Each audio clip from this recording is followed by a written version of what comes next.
2018, el caso de La Manada acapara todas las portadas. Se confirma la sentencia por abuso sexual, pero no todavía por violación. En pleno juicio mediático, con numerosas manifestaciones y un generalizado malestar contra la sentencia... ¡No es abuso! ¡Vale! ¡Es violación! Anónimo García crea un portal web bajo el nombre Tour La Manada. Nace como parte de un colectivo ya fuera de servicio que trata temas sociales y políticos desde la sátira y la ironía. Pero el Tour de La Manada no fue una publicación cualquiera. El portal abría con una breve introducción. Entre el alcohol y el desenfreno, 5 varones con peinados a la última moda se encuentran a una joven en la céntrica Plaza del Castillo. Apenas 20 minutos después entraban con ella a un portal a 300 metros de distancia y la agredieron sexualmente. ¿Qué pasó en esos 20 minutos? ¿Dónde fueron los agresores después? ¿Cómo los identificó la policía? Descúbrelo todo en este tour. Ofrecían un falso e inexistente recorrido por los lugares que transitaron los miembros de La Manada la noche de los hechos. Su objetivo parecía claro: mostrar el sensacionalismo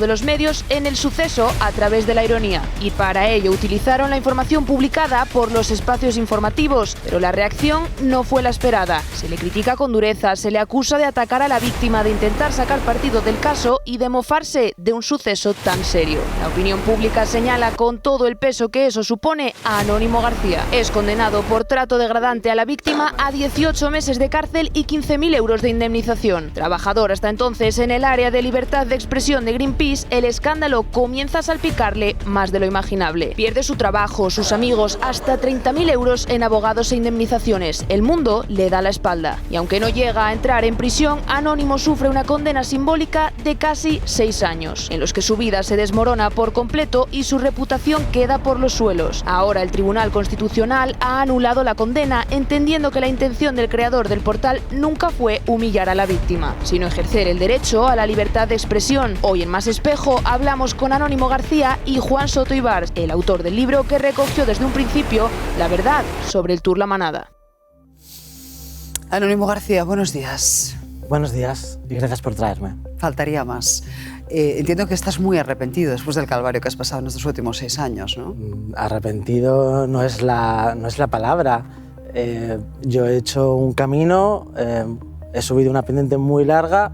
No puedo estar arrepentido de eso. O sea, estoy contento de haber luchado por lo que creo que es verdad. Y bueno, de hecho, os quiero agradecer por contar la verdad en esta magnífica introducción. Por fin han pasado 6 años, pero más vale tarde que nunca, así que os doy las gracias por eso. Pero han sido 6 años malísimos donde entiendo que no solo has perdido tu puesto de trabajo en Greenpeace, sino que el desgaste emocional para ti y para tu familia tiene que haber sido tremendo, ¿no? Todo esto empezó con tu hija, que tenía apenas 7 años, ¿no? ¿Cómo lo han vivido ellos? 7 años no. Mi hija nació un mes después un mes después de la sentencia. Y ahora tiene 7 años, vale. Ahora tiene 5 años y medio, el juicio ha durado la edad de mi hija y 1 año más. Vale.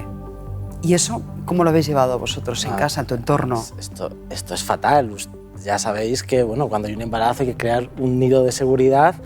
Yo estaba enfrentándome a un juicio en el que me pedían 20.000 euros, más vete a saber cuánto. Esto fue un cáncer que fue poco a poco invadiendo todos los aspectos de mi vida, desde el primero, ¿no? ¿Qué habré hecho yo malo? Claro, yo me sentía culpable. ¿Se habrá enterado la chica de qué ha pasado, no? ¿Cómo se lo puedo explicar? ¿Cómo le puedo decir la verdad? Porque claro, en la prensa salía todo mentira. ¿Cómo puedo yo acercarme a ella? Pero lo que ha pasado es que se empieza un juicio penal y lo primero que se pide es alejamiento, ¿no? ¿Cómo me puedo comunicar yo con alguien que ya ha empezado un juicio penal? Era muy difícil. Qué impotencia, ¿no? Sí. Más a coste económico. Aparte del 30.000 euros. ¿No? Sí, más, 32.500. ¿Por qué crees que te ha pasado todo esto? ¿Por qué crees que te ha pasado todo esto? ¿Por qué creo que me ha pasado todo esto? Bueno, aquí hay que hacer... me estáis trayendo aquí, ya os he dado las gracias, y yo creo que me estáis trayendo también. Hay una especie de autocrítica que yo valoro muchísimo. Había un ambiente moral en general. Cuando salió La Voz del Tour, La Voz se hizo famosa porque la prensa la recogió, y la recogió siempre adjetivándola de manera indignante, ¿no? Hasta entonces, lo cuenta Juan muy bien en su libro, hasta entonces en Twitter había personas que decían, bueno, pero esto es real, no lo es, mira, hay esta expresión, esto otro. Pero una vez que ya la prensa lo dio el día 5 de diciembre de 2018 en cascada, siempre era la vil ruta, la denigrante, ¿no? Entonces ya la interpretación... por hecha, por cierto. La interpretación no pudo ser otra. ¿Crees que la prensa, nosotros hicimos mal nuestro trabajo contigo, con tu idea, con esto que tú inventaste? No, hicisteis lo que había que hacer. O sea, hicisteis lo que se esperaba. O sea, yo no esperaba contribuimos a la nada. desinformación.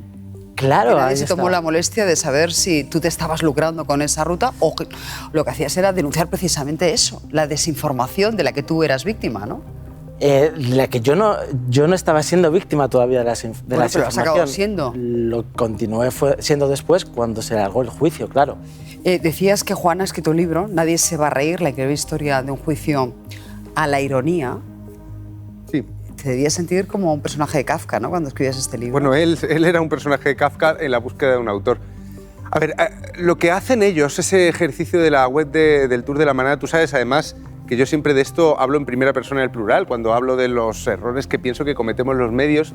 Yo creo que durante los meses que duró, pues después de la violación de la Manada, el juicio, la primera, tras las manifestaciones, ahí nos pasó a los medios como nos pasa muy habitualmente, que es que nos dejamos arrastrar por algo que nos lleva con mucha frecuencia al sensacionalismo. Y es un fallo que yo siempre critico de nosotros mismos, ¿eh? Y lo he hecho aquí y lo he hecho fuera de aquí. Entonces, la web era una trampa muy bien hecha. Ellos habían hecho muchas acciones de este tipo antes, pues para poner un poco el absurdo en el que vivimos a veces delante de un espejo, ¿no? La web era una trampa que buscaba que los mismos medios que se habían estado, que habían estado convirtiendo en producto, pues todo el tema de la Manada, se escandalizaran. No picaron todos, pero al escandalizarse los medios, ellos cambiaron la web por un desmentido que decía, es feo convertir la desgracia en producto, ¿no? ¿Qué pasa? Que ese desmentido no se contó en los medios, no se contó. Yo no sé qué medios se hicieron eco y qué medios no, pero el desmentido no llegó a la persona que acaba denunciando... Yo no recuerdo haber contado el desmentido. Yo en el otro medio que estaba tampoco. Creo que nos quedamos en la primera parte. Claro, entonces eso es... Digamos que el acto artístico que hicieron ellos reivindicativo para criticarnos a nosotros les salió tan bien que acabó convertido en un proceso kafkiano en el que Anónimo, que pretendía estar en el mismo barco que la víctima de la Manada, diciendo, oye, está mal que conviertan lo tuyo en un producto, ¿qué tal? Pues también le salió que ella no se llegó a enterar de que esto era una parodia. Una parodia. No se llegó a enterar y en el juicio es fascinante porque, claro, ves al autor de la obra irónica intentando demostrar cuál era su intención y qué es lo que él había hecho y nadie le escucha. Pero si esto fuese una película o una obra de teatro, yo diría, el problema es del guionista, Claro. que ha hecho una parodia demasiado realista y nadie ha entendido que había ironía detrás. Nadie ha entendido que había ironía detrás, pero mientras los medios de comunicación estaban dando esta noticia en masa, lo que había en la web era el desmentido. Entonces, los medios de comunicación estaban hablando sobre una web que decía que los medios de comunicación mienten. O sea, no, perdón, lo reformulo. Los medios de comunicación estaban mintiendo sobre una web que decía que los medios de comunicación mienten. Esa es la paradoja. Ahí está la paradoja, ¿no? Pero, y a Anónimo, partir de aquí ya el proceso Tú judicial. has jugado bastante al límite, creo yo, según mi opinión. Yo estuve en Pamplona, yo hice el recorrido, yo estuve donde estuvo la víctima, hice todo que vosotros denunciáis y criticáis, yo lo hice. Y yo creo que lo hice desde el respeto, desde la humildad y desde la honestidad. En relación, además, En relación a esta página. a todo eso. Yo creo que también lo hice así. Lo que pasa es que yo soy un cualquiera. No tengo ningún tipo de poder, yo soy una persona anónima No, que ha y hecho yo soy esto. un mandado, al fin y al cabo. Bueno, vale, pero tú representas a un medio de comunicación grande. O sea, quiero decir, lo que hicimos los dos puede ser que sea lo mismo, suponiendo eso, ¿no? La cuestión es que, como se supone que hay un fin humorístico en lo que yo hice, es menos importante que una supuesta información. Yo, ¿no? con todo el cariño del mundo hacia el mandado, como tú te defines, y hacia quien fue el impulsor de esta web que denunciaba precisamente lo que hizo la Manada, aquí hay una víctima. Y lo que me preocupa es que la víctima no se enterase que efectivamente esto era una denuncia, era una parodia. Tenemos a la otra parte implicada y es Teresa Hermida, la abogada de esa víctima. Teresa, buenos días. Buenos días. ¿Cómo te quedas después de escuchar todas estas explicaciones? Es que yo no necesito explicaciones de este señor porque ya las intentó dar en el juicio y pese a que dice que nadie le hizo caso, lo que pasó es que nadie le creyó. Entonces yo no voy a entrar en ningún debate con estos señores, ni siquiera quería compartir pantalla, pero parece ser que estoy compartiendo, yo ya lo advertí. Pero vamos, yo no voy a entrar en ningún debate con estos señores, ningún debate. Bueno, pues no... Evidentemente vamos a respetar que no quieres compartir pantalla y que no quieres entrar en un debate, pero ¿no das por buenas las justificaciones que estamos escuchando? Porque el caso es que el Constitucional ha anulado la condena por ese falso tour de la manada. ¿Cómo lo valoras después de esa anulación? A ver, el Constitucional lo que ha emitido efectivamente es una nota de prensa en la que dice que anula la sentencia. Eso sí es cierto. Pero yo todavía no tengo esa sentencia, ni creo que la otra parte tampoco la tenga, porque el Tribunal Constitucional, en lugar de dar traslado a los representantes legales de la víctima y del recurrente, lo que ha hecho ha sido dictar una nota de prensa, en la que yo me puedo basar para hablar ahora, pero sin ningún contenido más que no sea el de esa nota de prensa, porque, como digo, no tenemos la sentencia. Y a la espera de tener algo más, de momento nos dice que solo tiene la nota de prensa, ¿la víctima piensa recurrir? La víctima, sí, vamos a recurrir al Tribunal Europeo de Derechos Humanos y, si es preciso, al Comité de Derechos de la Unión Europea. ¿Y por qué, señora Armida? No se cree que... Perdón, de la ONU, perdón, al Comité de Naciones Unidas. Porque no se cree que efectivamente esta web partió con la intención de denunciar la desinformación de los medios. Yo lo que no entiendo es que el ejercicio de la libertad de expresión no tenga límites, y que entiendo que uno de esos límites de la libertad de expresión realmente es la dignidad de la víctima. Y entiendo que si nos basamos en el extracto que parece ser hace la nota de prensa de esa sentencia, entendemos que eso no lo tiene en cuenta. Hay que decir que la víctima, por supuesto, no aparecía en la web en ningún momento. Esta señora lo que se dedica a hacer es falacias. Tú le has preguntado una cosa y te ha respondido otra. Entonces, no te ha respondido a lo que tú le has preguntado. ¿Qué ha sido? Perdón, ¿qué ha sido? Vamos a Usted sabe la acción. Si no quiere entrar a debatir con vosotros, si os parece, vamos a despedirla para escucharos a vosotros, pero no sé si Teresa Armida quería decir algo más.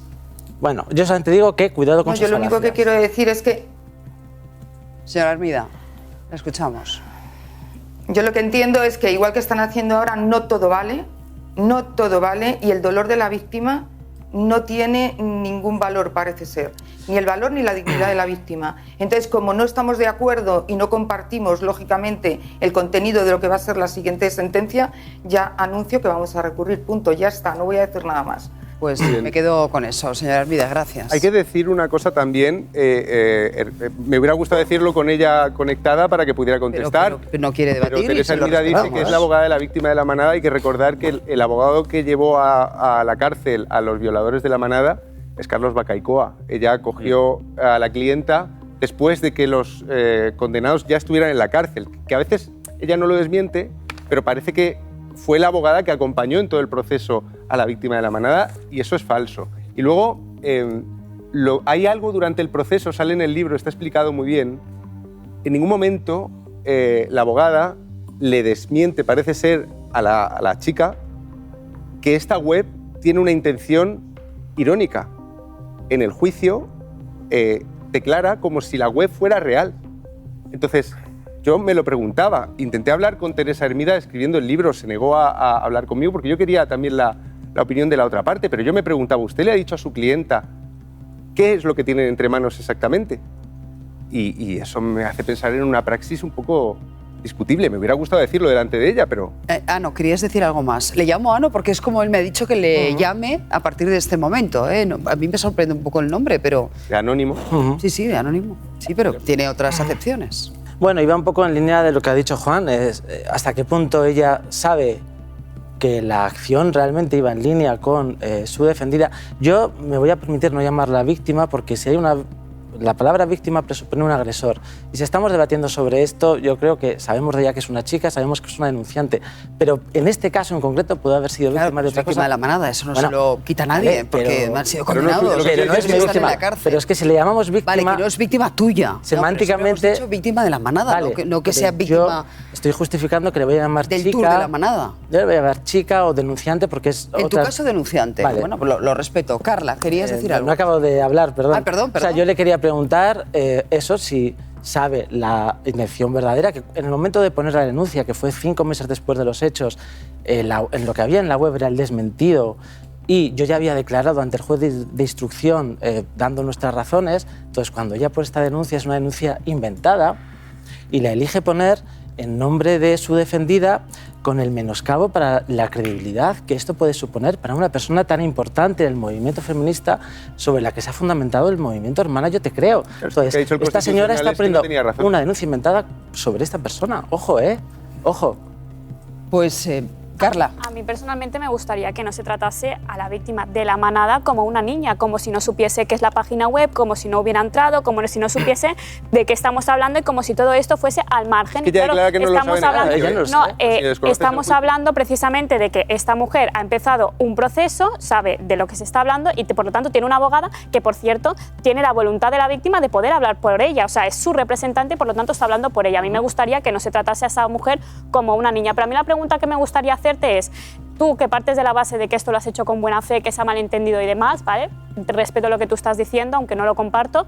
Mi pregunta es, sabiendo que puede ser que a la víctima de la manada le haya sentado mal, ¿tú te has planteado pedir disculpas públicas a pesar de que el Tribunal Constitucional te haya dado de momento la razón? A ver, esta pregunta me la han hecho muchas veces. Yo he pedido disculpas en el juicio, antes del juicio. Ya he comentado que... se podía haber intentado un diálogo previo, pero aquí la abogada, yo no la he llamado de niña a la chica, y de hecho, bueno, pues si ella es consecuente con sus actos, está poniendo una denuncia Pero inventada. no parece que la llamamos niña, si estamos diciendo, no, es que no sabe de lo que estamos hablando. Es que ella en el juicio... Declara que es así. O sea, declara que ella sufre, esto es una de sus palabras del juicio. Yo he sufrido porque hay unos señores recorriendo los puntos donde sucedieron estos hechos. Entonces...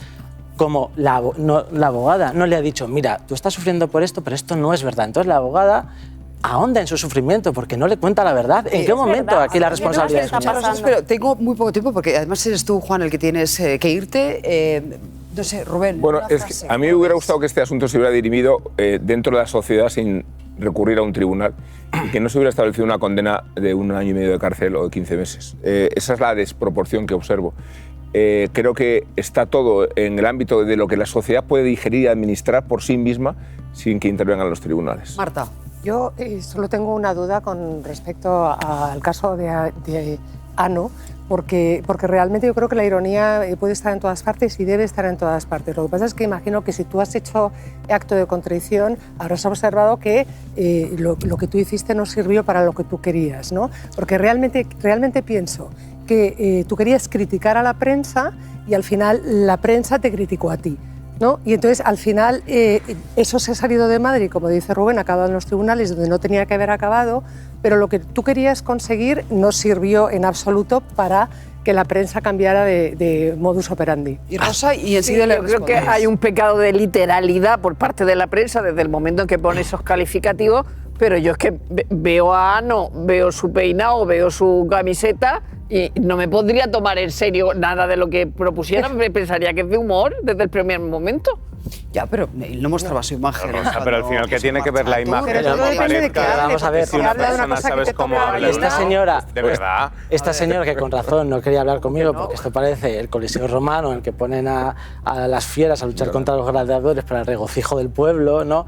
Esta señora me tenía a mí enfrente en el juicio, que yo llevaba un peinado como el Dioni de Camela, que me encanta, y me dijo, usted está ensalzando la figura de los miembros de la manada porque en la web ponía la expresión peinados a la última hora. Y yo le dije, pero señora, ¿me está viendo mi peinado que pasó de moda con el Dioni y cuando el Dioni lo llevaba en los años 90 ya era pasado de moda, ¿no? Entonces, claro, porque el juicio todo es una mentira también. Claro, puede que a alguien no le haga gracia, puede que a alguien no le haga gracia, pero no se trata de meterte en la cárcel porque no le no le ha hecho gracia. Pero a la víctima, pero aquí no es la víctima, aquí somos esa señora y yo. Aquí somos esa señora y yo, aquí no está la víctima, aquí somos esa señora. Pero esta señora representa a la víctima de una violación, pero puedes entender también cuál es su perspectiva y lo que ella ha tenido que sufrir para que se hayan porque yo no soy el violador. Humorísticos. Ojo, yo no soy violador, aquí hay que separar las cosas. No, yo no te estoy llamando violador, te estoy diciendo que tú has intentado usar la sátira y el humor para una especie de fin que puede ser que compartamos sobre una violación. Las feministas llevamos años denunciando en los medios de comunicación de cómo tratan este tema sin hacer humor, sin hacer sátira y sin que ninguna víctima nos denuncie. Es aquí donde está la diferencia. Entonces no se puede hacer humor de estas cosas. No, si a la víctima le sienta mal, efectivamente pues, no. Hombre, no, Carla. ¿Dónde pones el límite? Donde la persona afectada. De todos modos, quiero decir que yo creo, para responder a ti, ha sido un éxito. Y yo así lo creo. Y de hecho, todo lo que ha pasado, el tratamiento mediático o el tratamiento mediático por el juicio, ¿no? Porque esta señora también, que en su acusación dice que el tratamiento mediático molesta a la víctima, por lo tanto, reafirma nuestra posición, esta señora se dedica a difundir la acusación en el periódico el día 18 de septiembre de 2019. Entonces, bueno, pues Anónimo con García, esa persona estáis hablando. Gracias, Juan Soto Ibar. Y defender